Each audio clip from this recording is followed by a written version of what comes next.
اے میرے بیٹے، اگر تو اپنے پڑوسی کا ضامن ہوا ہے، اگر تو ہاتھ پر ہاتھ مار کر کسی بیگانہ کا ذمہ وار ہوا ہے، تو اپنے ہی منہ کی باتوں میں پھنسا، تو اپنے ہی منہ کی باتوں سے پکڑا گیا۔ سو اے میرے بیٹے، چونکہ تو اپنے پڑوسی کے ہاتھ میں پھنس گیا ہے، اب یہ کر اپنے آپ کو بچا لے، جا خاکسار بن کر اپنے پڑوسی سے اسرار کر، تو نہ اپنی آنکھوں میں نیند آنے دے اور نہ اپنی پلکوں میں جھپکی۔ اپنے آپ کو ہرنی کی مانند سیاد کے ہاتھ سے اور چڑیا کی مانند چڑی مار کے ہاتھ سے چھڑا۔ اے کاہل، چنٹی کے پاس جا، اس کی رکشوں پر غور کر اور دانش مند بن، جو باوجود یہ کہ اس کا نہ کوئی سردار، نہ ناظر، نہ حاکم ہے، گرمی کے موسم میں اپنی خوراک مہیا کرتی ہے اور فصل کٹنے کے وقت اپنی خورش جمع کرتی ہے۔ اے کاہل، تو کب تک پڑا رہے گا؟ تو نیند سے کب اٹھے گا؟ تھوڑی سی نیند، ایک اور جھپکی، ذرا پڑے رہنے کو ہاتھ پر ہاتھ۔ اسی طرح تیری مفلسی راہزان کی طرح اور تیری تنگ دستی مسلح آدمی کی طرح آ پڑے گی۔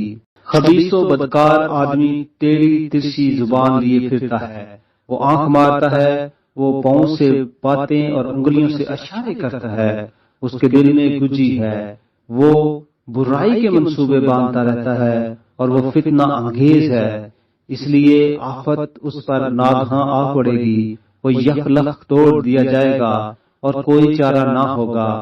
6 چیزیں ہیں جن سے خداوند کو نفرت ہے، بلکہ 7 ہیں جن سے اسے کراہیت ہے: اونچی آنکھیں، جھوٹی زبان، بے گناہ کا خون بہانے والے ہاتھ، برے منصوبے باندھنے والا دل، شرارت کے لیے تیز رو قدم، جھوٹا گواہ جو دروغگوئی کرتا ہے اور جو بائیوں میں نفاق ڈالتا ہے۔ اے میرے بیٹے، اپنے باپ کے فرمان کو بجا لا اور اپنی ماں کی تعلیم کو نہ چھوڑ، ان کو اپنے دل پر باندھے رکھ اور اپنے گلے کا طوق بنا لے۔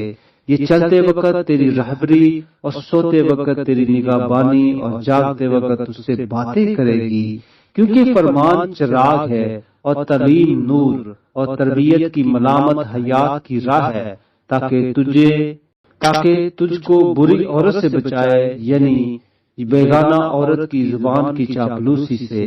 تو اپنے دل میں اس کی حسن پر عاشق نہ ہو اور وہ تجھ کو اپنی پلکوں سے شکار نہ کرے، کیونکہ چھنال کے سبب سے آدمی ٹکرے کا محتاج ہو جاتا ہے اور زنائیاں قیمتی جان کا شکار کرتی ہے۔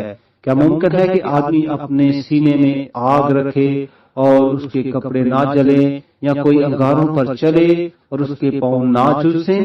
وہ بھی ایسا ہے جو اپنے پڑوسی کی بیوی کے پاس جاتا ہے، جو کہ اسے چھوئے بے سزا نہ رہے گا۔ چور اگر بھوک کے مارے اپنا پیٹ بھرنے کو چوری کرے تو لوگ اسے حقیر نہیں جانتے، پر اگر وہ پکڑا جائے تو 7 گنا بھرے گا، اسے اپنے گھر کا سارا مال دینا پڑے گا۔ جو کسی عورت سے زنا کرتا ہے وہ بے عقل ہے، وہی ایسا کرتا ہے جو اپنی جان کو ہلاک کرنا چاہتا ہے۔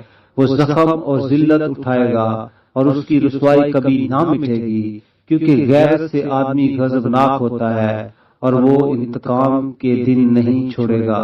وہ کوئی فدیہ منظور نہیں کرے گا، اور گو تو بہت سے انعام بھی دے تو بھی وہ راضی نہ ہوگا۔